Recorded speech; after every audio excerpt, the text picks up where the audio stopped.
Observamos el mundo para comprenderlo y para poder evolucionar. La inteligencia nos ha permitido forjar herramientas para comprender lo pequeño y lo infinitamente grande. Desde hace más de un siglo, psicólogos, biólogos, genetistas y neurocientíficos la diseccionan, la analizan y la miden. Hemos inventado los ordenadores y caminado sobre la Luna. Pero contrariamente a lo que podríamos creer, nuestra inteligencia individual no ha aumentado. Hoy en día, la ciencia explora las diferentes facetas de nuestra inteligencia. Pero, ¿saben en realidad los científicos qué es la inteligencia?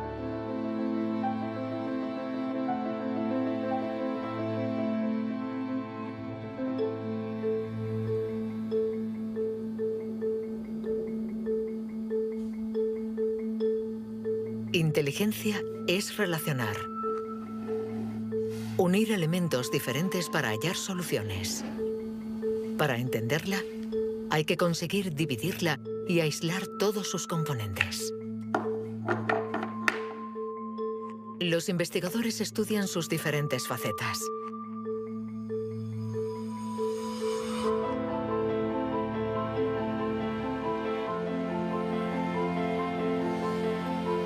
Para medir la inteligencia, una de las primeras propuestas ha sido medir la velocidad a la que reacciona el cerebro. Este es el método que el profesor Ten Yanouis ha utilizado. Él ha comparado nuestro tiempo de reacción con el de nuestros ancestros. Y los resultados de su estudio no nos favorecen.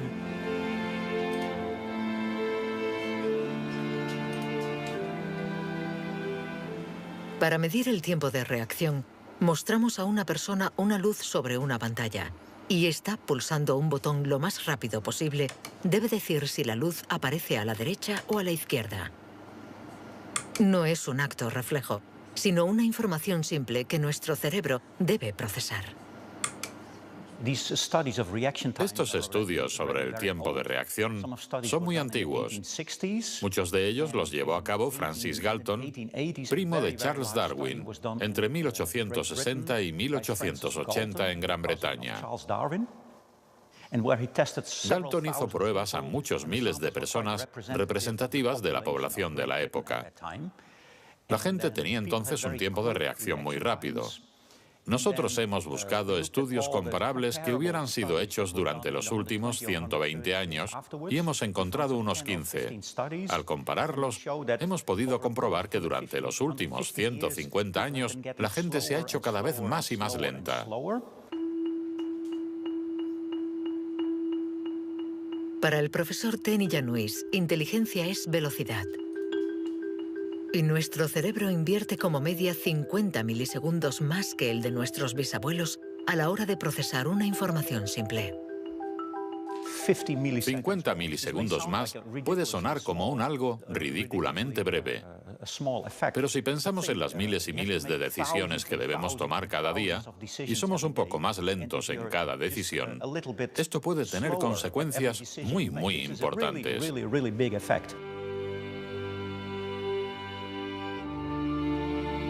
El profesor Ten Yanouis está convencido de que somos menos inteligentes que en el siglo XIX.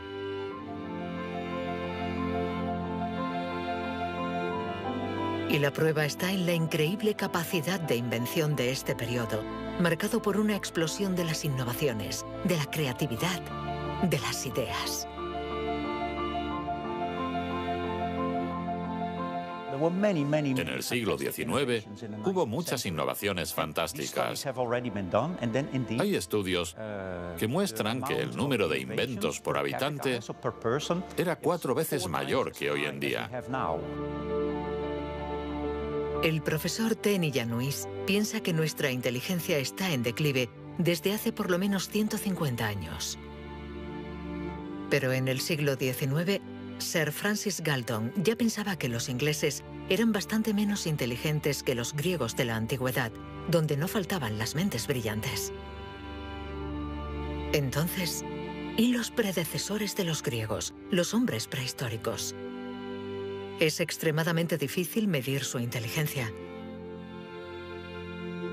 Sin embargo, en el Instituto Max Planck de Leipzig intentan responder a esta pregunta reconstruyendo el cerebro de nuestros antepasados de la prehistoria.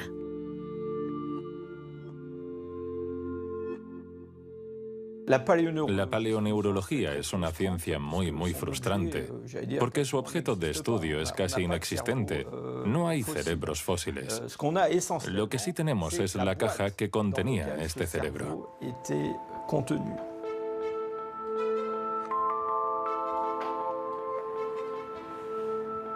Al comparar nuestro cerebro con el del hombre prehistórico, los científicos han encontrado diferencias no solo en la forma, sino también en el tamaño. Algunos de estos individuos tenían un cerebro más grande que el nuestro.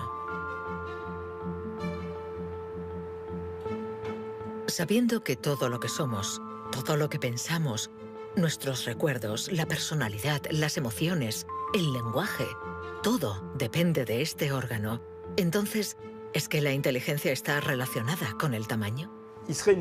Sería absurdo pensar que no hay relación entre el tamaño del cerebro y la complejidad de los comportamientos, es decir, la inteligencia.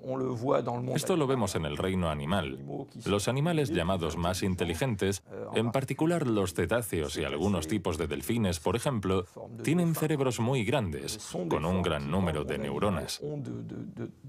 Por lo tanto, encontramos en ellos algo que también encontramos en los grandes primates y en el hombre.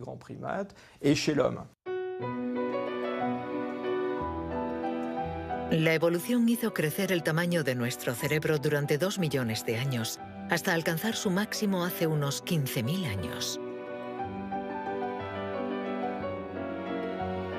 El hombre de Cro-Magnon, que pintó en la cueva de Lascaux hace unos 17.000 años, era un Homo sapiens como nosotros.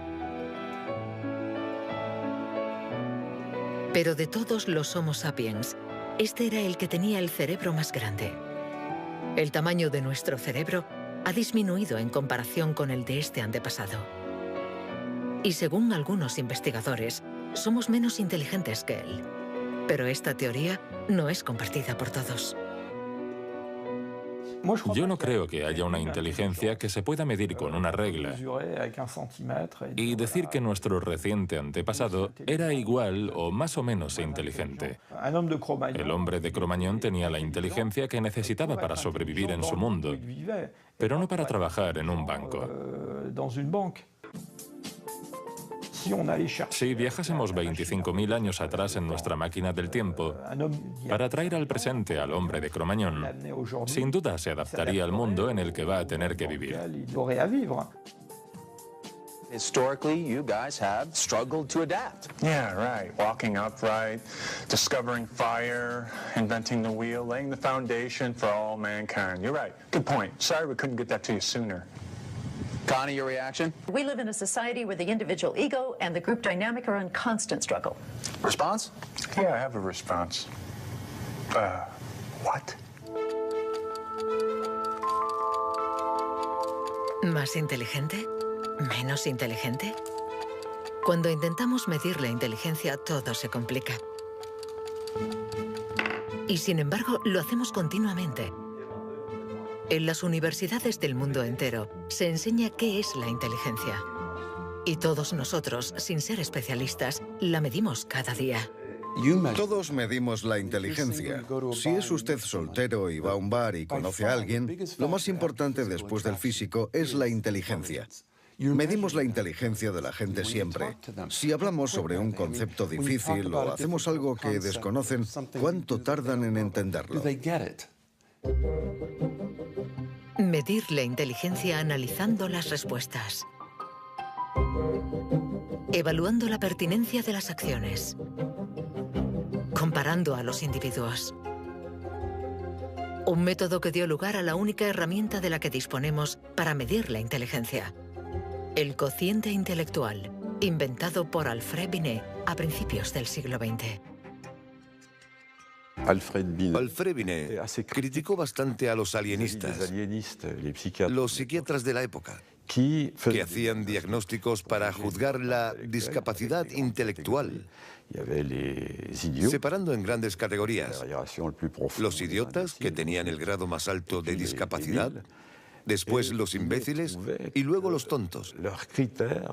En opinión de Binet, sus juicios eran discutibles, muy difusos y diferentes de un psiquiatra a otro. Él pensaba que eran necesarios unos criterios objetivos y una única herramienta de evaluación basada en criterios científicos. En 1905, el Ministerio de Educación francés pidió a Binet que encontrara la manera de detectar a los niños con dificultades escolares. Él no tenía ninguna teoría sobre la inteligencia, pero observando a sus hijas, pensó que podría hacer una evaluación a partir del razonamiento, la capacidad de comprensión y la memoria. Lo que finalmente intentó hacer fue encontrar para cada grupo de edad los problemas característicos de ese grupo. Por ejemplo, les enseñaba una foto y les preguntaba qué representaba. Señaló que los niños de 3 años enumeraban lo que había en la imagen. Hay un señor, una señora, un banco, un árbol. Los de 7 u 8 años describían la imagen. Hay un señor y una señora sentados en un banco. Y por último, los de 12 años interpretaban la imagen. ¿Están tristes? ¿O bien el señor está enfermo? Y cosas así. Así, Binet desarrolló junto a Théodore Simon el primer test de inteligencia. Había nacido el clásico test de la edad mental. Es la relación entre la edad mental dada por el resultado del test y la edad real de la persona. La cifra se multiplica por 100 para obtener el cociente intelectual. Si un niño de 10 años resuelve las pruebas de uno de 12, será un niño adelantado y tendrá un cociente de 120. La idea era relacionar el rendimiento de un individuo con el de otros individuos comparables, es decir, los que están exactamente en la misma categoría de edad, la misma cultura, etc. Y, obviamente, partiendo de una serie de puntuaciones en la prueba para una edad determinada. El cociente intelectual es la posición de un individuo comparado con el rendimiento de otros que son como él o ella, es decir, de la misma edad. Le damos al cociente intelectual un poder exagerado, porque pretende medir una cualidad tan particular como la inteligencia. Es difícil resistirse a la tentación de medirse, de compararse. Lo que sí es un poco ridículo es lo que nos encontramos actualmente en Internet, como las páginas web que calculan nuestro cociente intelectual. La gente hace el test, se encuentra con una cifra y la interpreta. Y si, por ejemplo, esta cifra no es buena, pensamos que no somos inteligentes. Es absolutamente catastrófico. El 2. Es ridículo pensar que una cifra defina a una persona. El 4. El 3. Solo un psicólogo hará un test fiable del cociente intelectual. El 2. Ya que debemos saber cómo interpretarlo en relación con el pasado del individuo, su presente El 2 y el 3. y su personalidad. Este cociente mide la inteligencia. Compara a las personas. Pero ¿nos permite saber si nuestra inteligencia ha evolucionado desde que Binet lo inventó hace más de un siglo? ¿Obtenemos mejores resultados en el test hoy?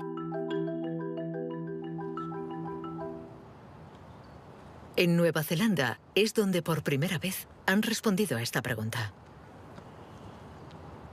Allí, James Flynn ha hecho un descubrimiento sorprendente que los científicos de todo el mundo han bautizado como el efecto Flynn.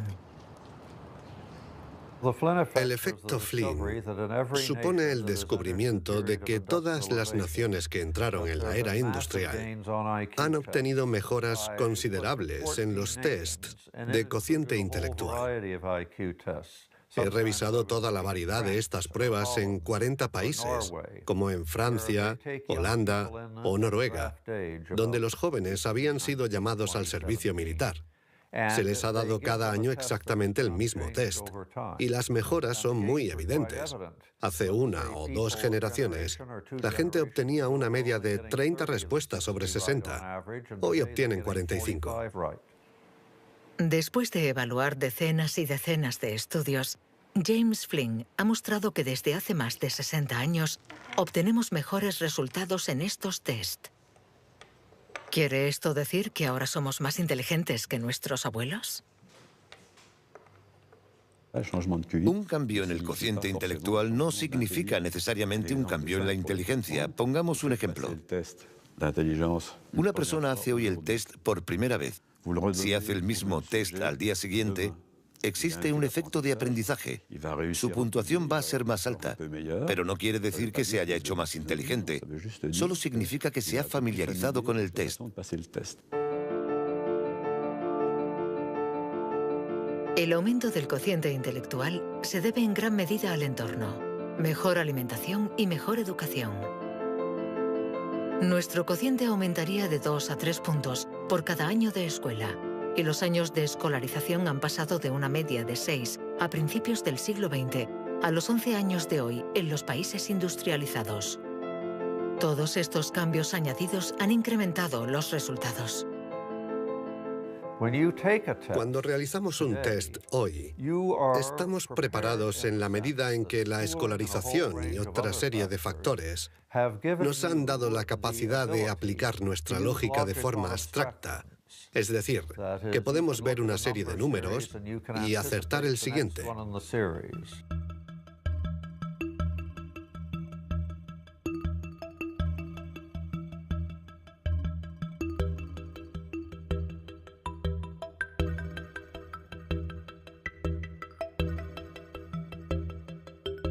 En cuanto a la inteligencia, no hay que fiarse de las apariencias. Tener mejores resultados en estos test no implica que seamos más inteligentes. Se trata solamente de que estamos mejor preparados para pasar el test. Nuestra inteligencia es como un músculo que entrenamos para obtener de él todo su potencial, y con el entrenamiento podemos alcanzar nuestros límites. Las cifras lo demuestran. Tras decenios de mejora, los resultados de los test han llegado al tope. Incluso están empeorando en países como Inglaterra, Dinamarca o Noruega. El aumento del cociente intelectual es un fenómeno que ha durado un siglo, pero todos los países terminarán por llegar al tope de este incremento. Sospecho que la educación formal ha abusado de la capacidad de manipular los conceptos abstractos y, a menos que se produzca una revolución de la pedagogía, los beneficios que ha producido la escuela van a tocar techo, ya que hoy en día casi todo el mundo está escolarizado.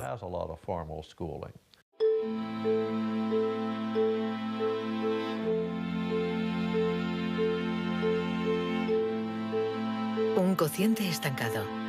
Cerebros cada vez más lentos y más pequeños. ¿Dónde está nuestra inteligencia? Las primeras herramientas para medir la inteligencia se inventaron hace más de un siglo. Y todavía estamos influenciados por las teorías de Sir Francis Galton y Alfred Binet. Pero hoy podemos llegar más lejos. En lugar de medir lo que la inteligencia produce, pongamos nuestra atención en el órgano que produce la inteligencia.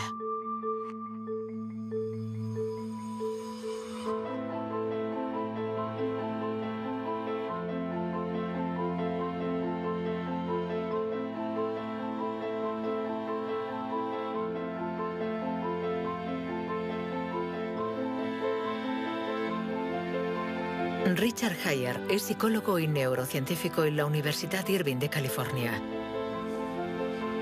Desde hace más de 30 años, intenta averiguar cómo es un cerebro inteligente. Gracias a los progresos de los instrumentos de observación, Heyer y su colega, el profesor Rex Jung, investigan en qué lugar del cerebro se aloja la inteligencia. Veamos el cerebro de Richard Hayer. Vemos un bonito cerebro. El doctor Hayer es una persona brillante e inteligente y vemos todas las regiones que sustentan su inteligencia.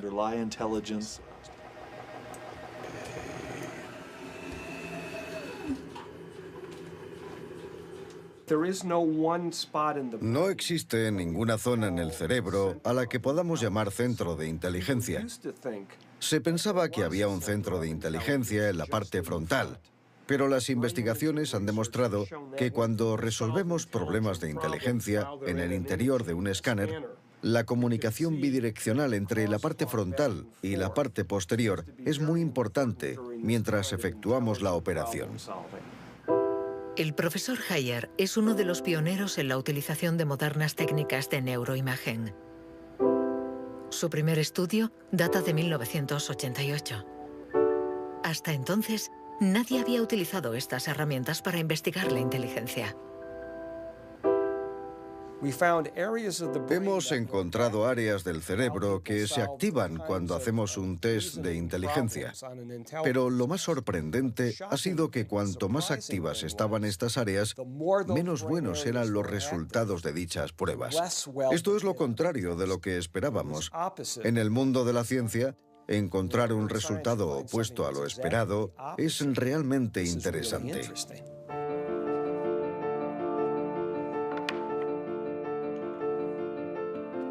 Un cerebro inteligente no es un cerebro que funciona más, sino todo lo contrario. Es un cerebro que funciona menos. Esto es lo que llamamos neuroeficacia. Ser inteligente consiste en resolver un problema con el mínimo esfuerzo.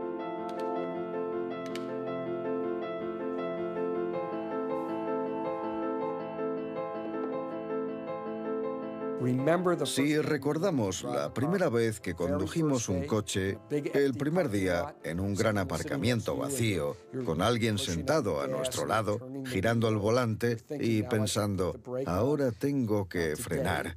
Sin embargo, hoy conducimos en medio del tráfico de una ciudad desconocida y aún así podemos charlar con los acompañantes, porque nuestro cerebro es ahora mucho más eficaz. Por lo tanto, un alto nivel de inteligencia no está necesariamente ligado a un cerebro que trabaja más, sino a una transmisión más eficaz de la información entre las zonas importantes del cerebro. Cuando se piensa en un proceso tan complejo como la inteligencia, debemos imaginar que el cerebro es como una orquesta con distintas secciones. Pero el verdadero misterio está en cómo interactúan estas secciones, porque, como sabemos, esta orquesta no tiene director. Si el cerebro es una orquesta, entonces la inteligencia es la música.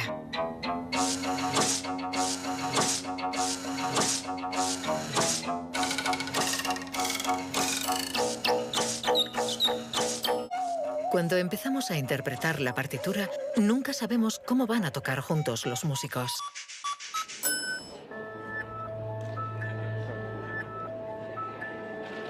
En la Universidad de la Sorbona, el profesor Olivier Houdet busca un director para esta orquesta.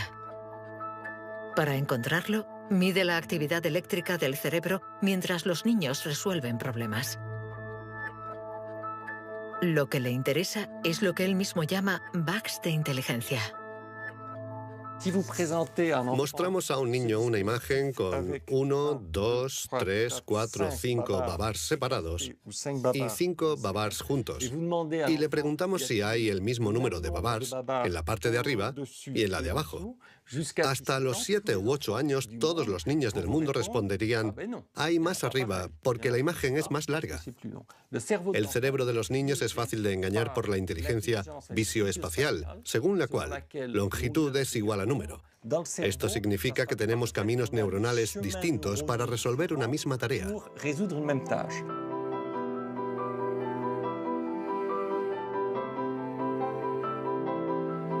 Contar o medir. Hay muchas soluciones para un mismo problema, y nuestro cerebro está continuamente luchando para inhibir las estrategias negativas. Lo que queremos mostrar, y esta es la originalidad de nuestro laboratorio, es que la inhibición es sin duda el proceso clave y positivo de la inteligencia, porque nos permite resistirnos a nosotros mismos. Resistirnos a nosotros mismos es aprender a controlar las interferencias que perturban a nuestra inteligencia. El test de Stroop es uno de los métodos de observación de estas interferencias. Consiste en decir el color de una palabra sin leerla. Azul, amarillo, rojo, amarillo, verde. ¿Rojo, verde? ¿Verde? ¿Rojo? Verde, amarillo. Amarillo, rojo. amarillo, amarillo, rojo. ¿Amarillo? ¿Rojo? Amarillo, amarillo. Rojo, verde. ¿Rojo? ¿Amarillo? ¿Azul? ¿Verde?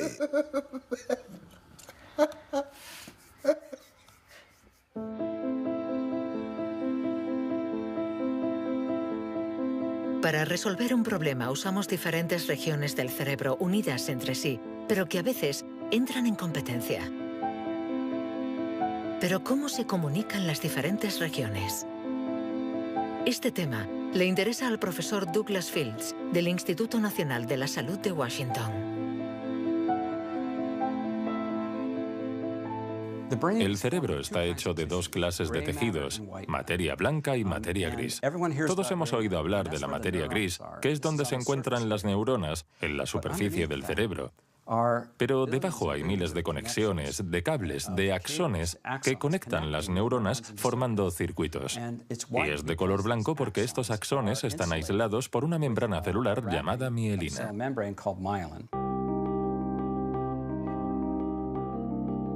La mielina envuelve los axones y permite que la información circule de forma rápida y eficaz en el cerebro.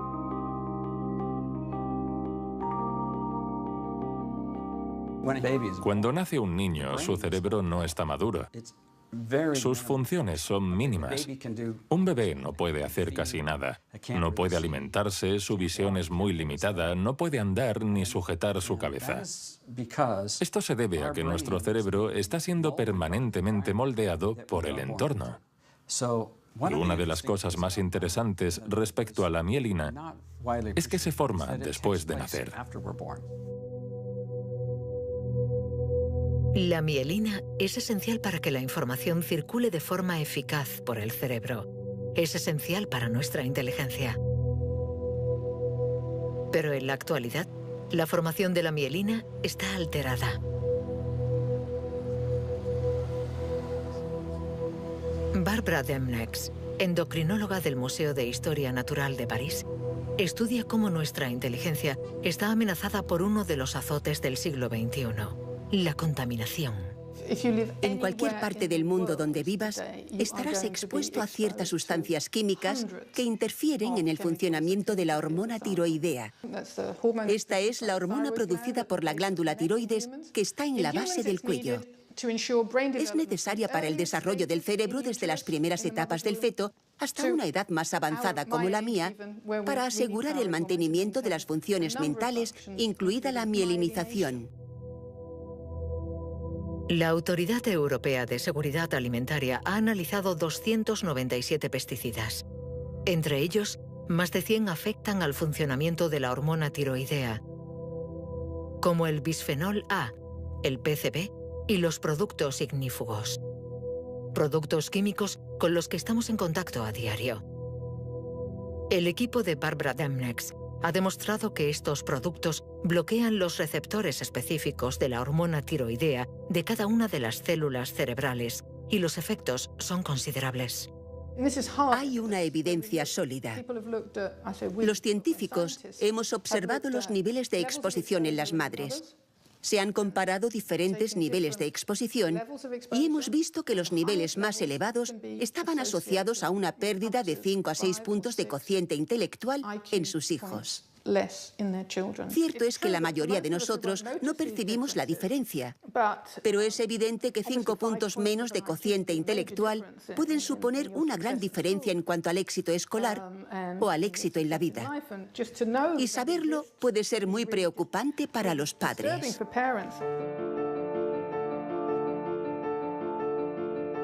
Nuestra inteligencia nos ha permitido crear un mundo complejo, pero a costa de degradar el medio ambiente. Y podríamos estar pagando el precio si esta degradación afecta a nuestro cerebro, actuando, por ejemplo, sobre la mielina. Pero si este fenómeno se confirma, ¿qué haremos? Durante más de un siglo, hemos pensado que los procesos mentales se debían solo a la actividad eléctrica de las neuronas. Pero hoy, los neurólogos han comenzado a explorar nuevos campos. Tan solo el 15% de las células del cerebro son neuronas. El resto, el 85%, no se comunican mediante impulsos eléctricos. Las llamamos glía. Nuevos métodos nos han permitido ver, para nuestra sorpresa, que las células gliales se comunican entre ellas y con las neuronas sin electricidad. Esto es un punto de partida fascinante, porque supone un cambio fundamental de conceptos respecto al funcionamiento del cerebro a nivel celular. Células gliales. Células mucho más numerosas que las neuronas y que forman su entorno. Algunas fabrican la mielina. Otras alimentan a las neuronas y las protegen. Estas se denominan astrocitos. Y un descubrimiento inesperado indica que los astrocitos juegan un papel en la inteligencia. Todo comenzó con un genio. En abril de 1955, en el Hospital Princeton de New Jersey, el patólogo Thomas Harvey dirigió la autopsia de Albert Einstein. El 18 de abril, a las 8 de la mañana, decidió robar el cerebro del hombre considerado como la encarnación del genio. Pretendía examinar este preciado órgano para encontrar el secreto de la inteligencia. Después de esconderlo en su casa durante 27 años, autorizó a otros científicos a examinarlo. Estos descubrieron en el cerebro de Einstein lo que podría ser el secreto de su inteligencia. El cerebro de Albert Einstein fue examinado para ver qué era lo que lo hacía más inteligente, y no pudieron encontrar ninguna diferencia en el número de neuronas ni en el tamaño. No había nada, excepto que su cerebro tenía más astrocitos. Esto llamó la atención de mucha gente sobre el papel de los astrocitos en la inteligencia. Los astrocitos. Células gliales identificadas hace más de un siglo. Aunque en los últimos años, los científicos han comprendido que su función no era mucho más compleja de lo que imaginaban. Los astrocitos sirven para muchas cosas. Controlan la sinapsis, controlan el flujo sanguíneo en el cerebro, alimentan a las neuronas, reaccionan a las heridas. Todas estas cosas estaban consideradas como tareas menores que los astrocitos hacían en el cerebro, y no habían sido tomadas muy en serio hasta que se dieron cuenta de lo determinantes que son los astrocitos para las neuronas. Un astrocito humano controla cientos de neuronas, muchas más que, por ejemplo, un astrocito de ratón. Basándose en esta observación, un equipo de la Universidad de Rochester ha realizado un experimento fascinante. Para entender mejor la inteligencia humana, han decidido cruzar la barrera de la especie y han trasplantado astrocitos humanos en el cerebro de un ratón. Hemos trasplantado astrocitos humanos en ratones y el trasplante invadió literalmente todo su cerebro. Cuando lo revisamos un mes después, pudimos ver que allí donde habíamos realizado el injerto, este ocupaba un lugar discreto. Un año más tarde, todo el cerebro se había injertado a sí mismo. Todas sus células habían sido literalmente reemplazadas por células humanas.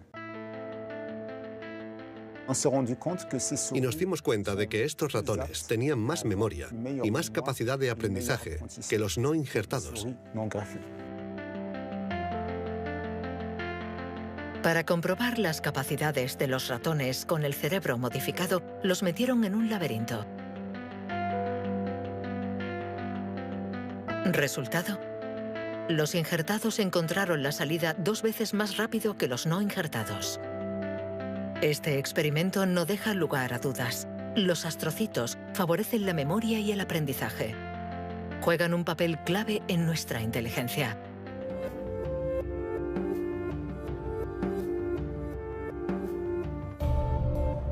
La inteligencia se refleja en el funcionamiento del cerebro. Pero ¿cómo se explica la diferencia entre las inteligencias de nuestros colegas, amigos o padres? ¿Es que tienen más materia blanca, menos astrocitos o sus neuronas son más rápidas?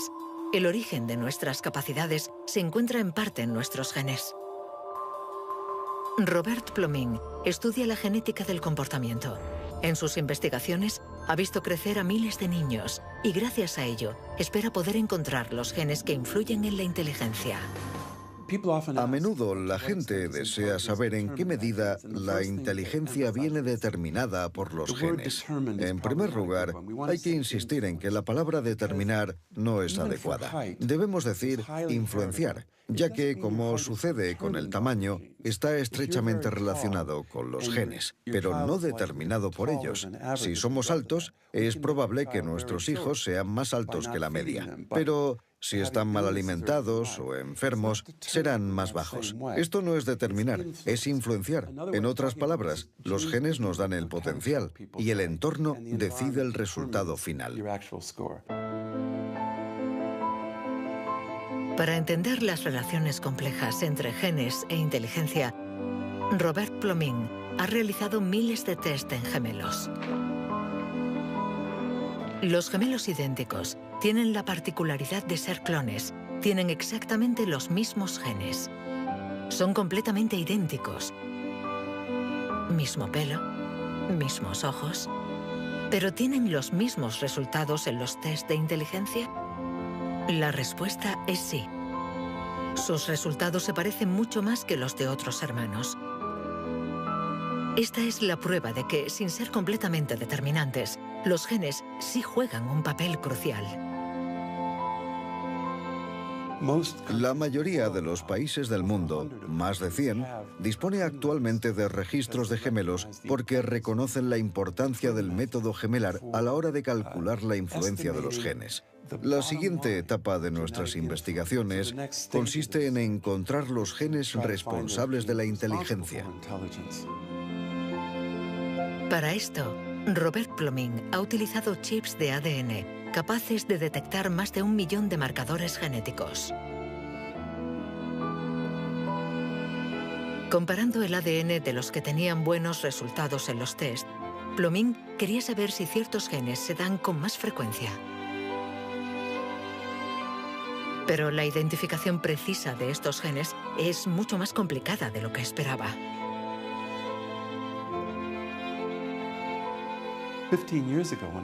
Hace 15 años, cuando comencé a buscar los genes de la inteligencia, nadie imaginaba que sería una tarea tan difícil. Pudimos identificar más de 300 genes que influyen sobre la inteligencia. El problema era que habíamos estudiado solo el 1%.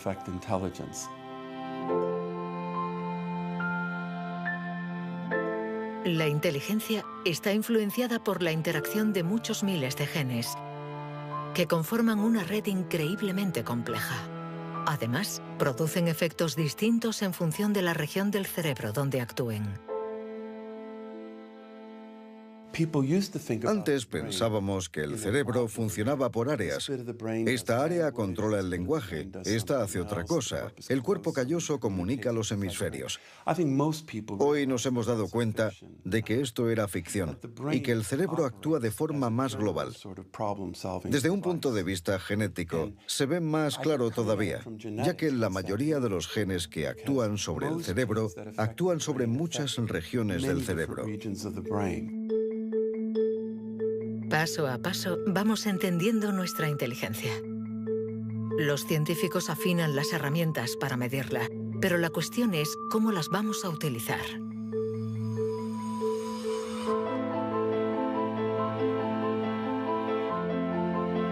La inteligencia es lo que mejor predice nuestro nivel de estudios o nuestro empleo. Por lo tanto, hablar de la inteligencia es delicado, ya que tendemos a valorar, clasificar y jerarquizar, con el riesgo a equivocarnos que conlleva. El error de razonamiento está en considerar que la inteligencia puede ser esencialmente hereditaria. Y esto nos ha llevado a divagaciones, en mi opinión, total y absolutamente ridículas. Por ejemplo, en 1924, creo, se votó en Estados Unidos una ley que restringía la inmigración mediante cupos, porque en los test daban resultados menos buenos. Y se suponía que los inmigrantes eran hereditariamente menos inteligentes. Se limitó, pues, su entrada al país para evitar un descenso en la media. Como sabemos, entraban por la isla de Ellis, frente a Nueva York, donde muchos de ellos eran devueltos, sobre todo aquellos que se anticiparon al auge del nazismo. Pienso especialmente en los judíos de Europa del Este que fueron expulsados por razones absolutamente estúpidas. Durante mucho tiempo, creímos que nuestro origen era determinante y que nuestra herencia controlaba nuestras vidas. Después, por suerte, la ciencia ha abandonado esta visión determinista. Pero la inteligencia es algo especial. Un tema tan sensible que los pasos en falso han marcado su historia. William Shockley, físico visionario y premio Nobel por su descubrimiento del transistor, resultó menos brillante en sus estudios sobre la inteligencia. Dr. Shockley, if you could answer it yes or no, I would appreciate it. Do you believe that black people are inferior in intelligence because of their heredity? What I say is this. My research leads me, and it's a tragic conclusion, really, my research leads me inescapably to the opinion that the major cause of the American Negro's intellectual and social deficits is hereditary and racially genetic in origin, and thus not remediable to a major degree by practical improvements in environment. Then what do you see as the solution to the problem? I would propose that you would offer a bonus to everyone to be sterilized. The offer is based upon the best estimates, best scientific estimates that one can have of any genetically carried disabilities. 1974, prácticamente ayer. Una época nada lejana. Algunos utilizaban el cociente intelectual para justificar su racismo y excluir lo diferente. Joseph Skobanek sufre el síndrome de Asperger, una forma de autismo compatible con un cociente elevado. Graduado en ciencias políticas, doctor en filosofía y escritor, con 6 años no hablaba una palabra. Hoy habla 7 idiomas, entre ellos el hebreo, el árabe, el persa y el azerí. Yo formaba parte de esos niños cuyo destino era la basura. Durante mucho tiempo nos dijeron que las personas autistas eran deficientes intelectuales. Autismo llegó a ser casi sinónimo de discapacidad intelectual. Sin embargo, hoy sabemos que esto no es así. Toda sociedad humana necesita una jerarquía, necesita gente que marque la diferencia. Y tendemos a resumirlo todo bajo un criterio único. En Estados Unidos, la calidad humana y las jerarquías se definen por el cociente intelectual. En Francia puede ser cualquier concurso administrativo. En la China imperial eran los famosos exámenes del mandarín. Pero todo esto reposa sobre una idea central, y sin embargo errónea, la de que hay una única escala para medir la inteligencia de la humanidad. Y todo aquel que predica estas teorías se sitúa a sí mismo en lo más alto. La inteligencia como escala única de la humanidad. ¿Pero se puede definir lo humano desde una sola dimensión? ¿Podemos ser definidos tan solo por la inteligencia cuando ella misma tiene tantas facetas distintas?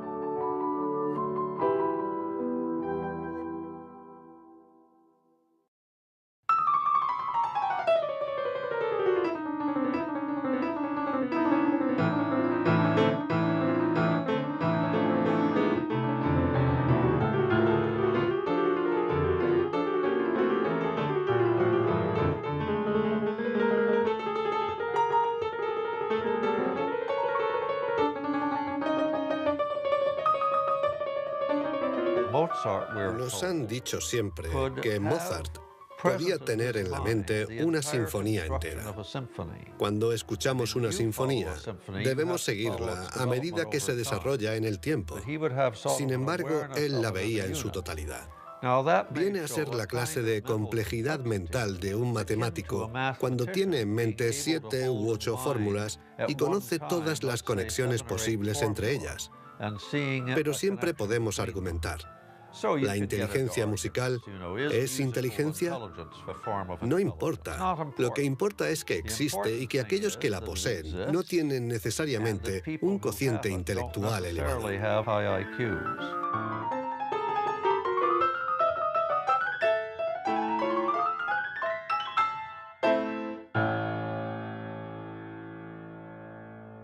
Siempre ha existido una reticencia a considerar que existen formas distintas de inteligencia y una cierta tendencia a querer determinar un cociente intelectual general.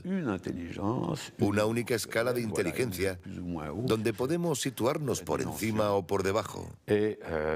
Pero la realidad lo contradice. Existen numerosas formas de inteligencia y podemos tener un nivel muy alto en algunas de ellas y un bajo nivel en otras. Esta idea estaba en los primeros estudios sobre la inteligencia. Hoy, los científicos ya han aceptado que sea cual sea el método utilizado, no van a conseguir medir la inteligencia con una escala única.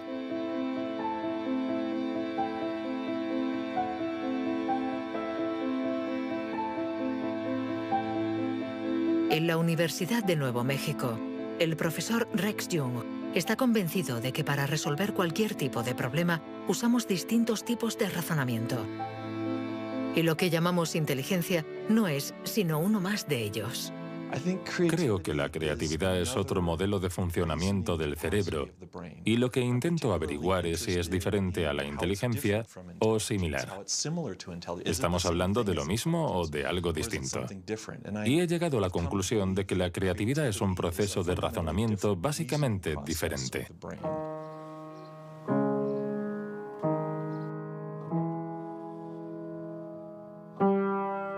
Leer una partitura es ser inteligente utilizando nuestros conocimientos.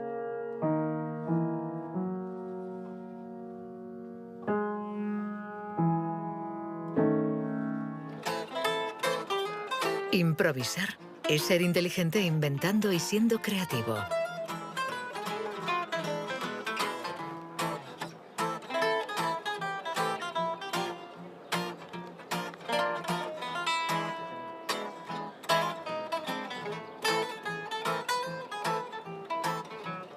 Un músico puede ser a la vez inteligente y creativo, un sujeto de estudio ideal.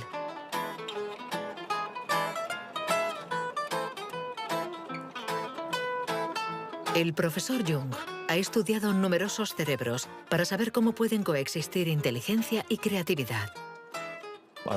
Trabajo sobre la hipótesis de que son complementarias y que hay dos redes diferentes en el cerebro que cooperan para permitirnos razonar. Una es un tipo de razonamiento inteligente y la otra un tipo de razonamiento creativo. Y las dos son extremadamente importantes. Estamos muy cerca de comprender cómo funcionan. Nuestra teoría es que la red de la inteligencia se sitúa sobre todo en la superficie del cerebro. Con la creatividad las cosas son diferentes, porque depende principalmente de la llamada red de modo por defecto, situada en el interior del cerebro. Estas dos redes intercambian permanentemente información para que podamos resolver los problemas que nos plantea el mundo en que vivimos.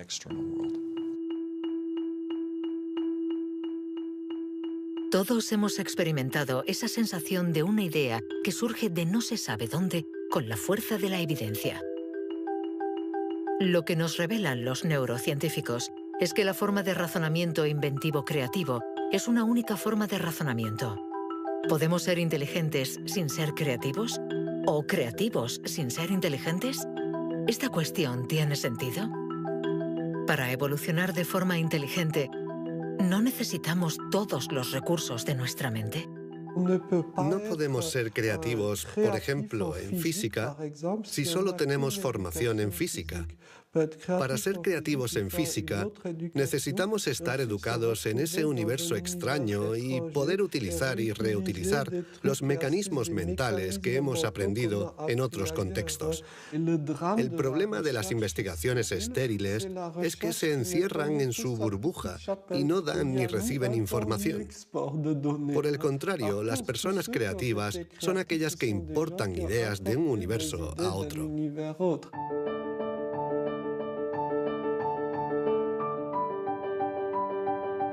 Los hilos se tejen.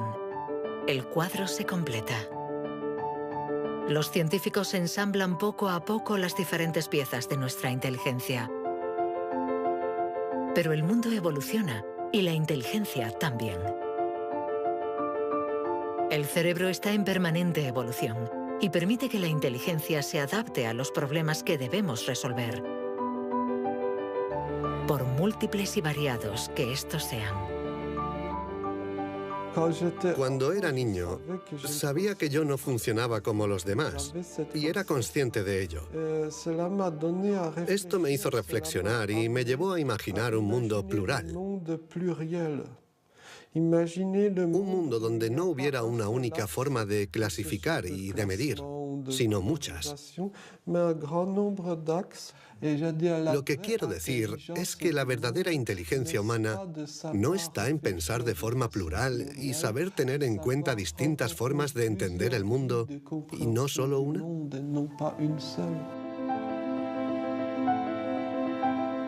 El papel de la ciencia no debe ser el de decir si somos más o menos inteligentes que nuestros vecinos o que nuestros antepasados, sino el de ayudarnos a entender cómo funciona nuestro cerebro. Así, sabremos cuidar nuestra inteligencia y también mejorarla para tejer hilos de unión entre nosotros y la diversidad que nos rodea.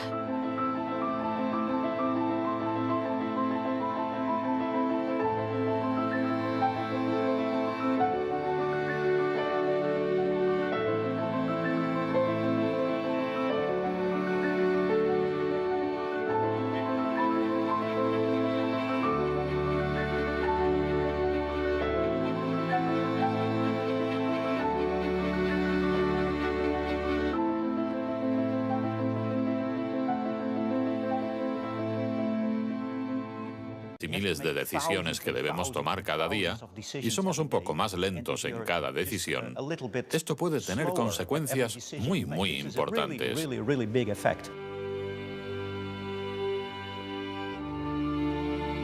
El profesor Tenny Januis está convencido de que somos menos inteligentes que en el siglo XIX.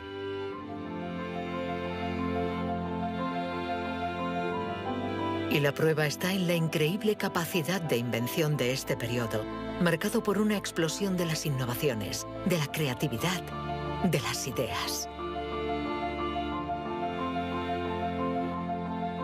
En el siglo XIX hubo muchas innovaciones fantásticas.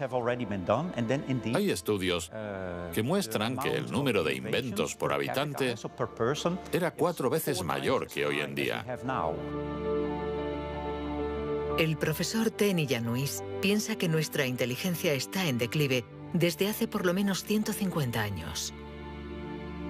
Pero en el siglo XIX, Sir Francis Galton ya pensaba que los ingleses eran bastante menos inteligentes que los griegos de la antigüedad, donde no faltaban las mentes brillantes.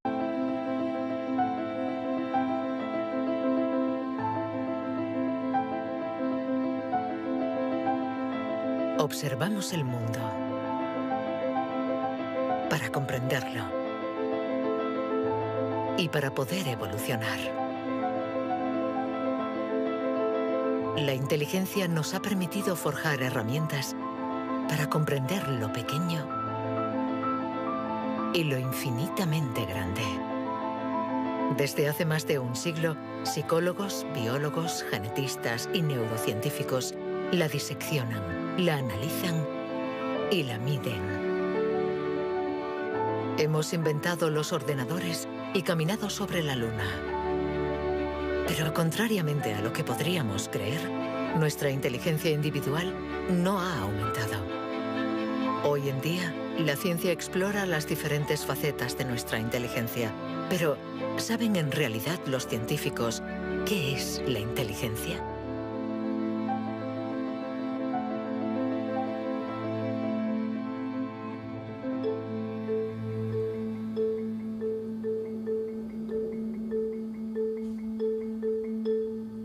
Inteligencia es relacionar, unir elementos diferentes para hallar soluciones. Para entenderla, hay que conseguir dividirla y aislar todos sus componentes. Los investigadores estudian sus diferentes facetas.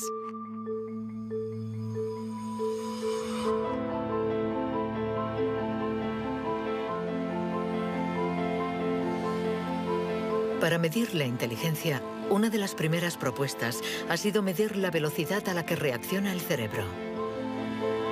Este es el método que el profesor Ten Iannuis ha utilizado. Él ha comparado nuestro tiempo de reacción con el de nuestros ancestros. Y los resultados de su estudio no nos favorecen.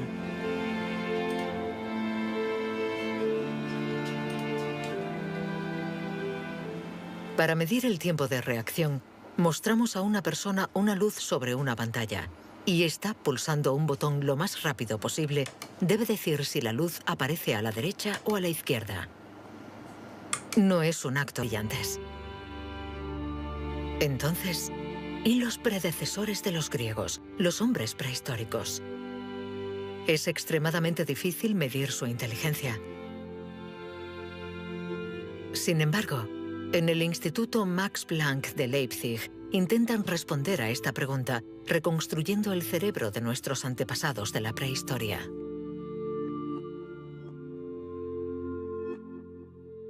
La paleoneurología es una ciencia muy frustrante, porque su objeto de estudio es casi inexistente.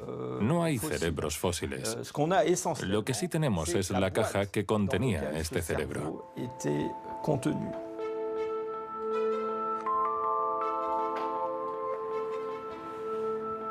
Al comparar nuestro cerebro con el del hombre prehistórico, los científicos han encontrado diferencias no solo en la forma, sino también en el tamaño. Algunos de estos individuos tenían un cerebro más grande que el nuestro. Sabiendo que todo lo que somos, todo lo que pensamos, nuestros recuerdos, la personalidad, las emociones o reflejo, sino una información simple que nuestro cerebro debe procesar. Estos estudios sobre el tiempo de reacción son muy antiguos. Muchos de ellos los llevó a cabo Francis Galton, primo de Charles Darwin, entre 1860 y 1880 en Gran Bretaña. Galton hizo pruebas a muchos miles de personas representativas de la población de la época. La gente tenía entonces un tiempo de reacción muy rápido. Nosotros hemos buscado estudios comparables que hubieran sido hechos durante los últimos 120 años y hemos encontrado unos 15. Al compararlos, hemos podido comprobar que durante los últimos 150 años la gente se ha hecho cada vez más y más lenta.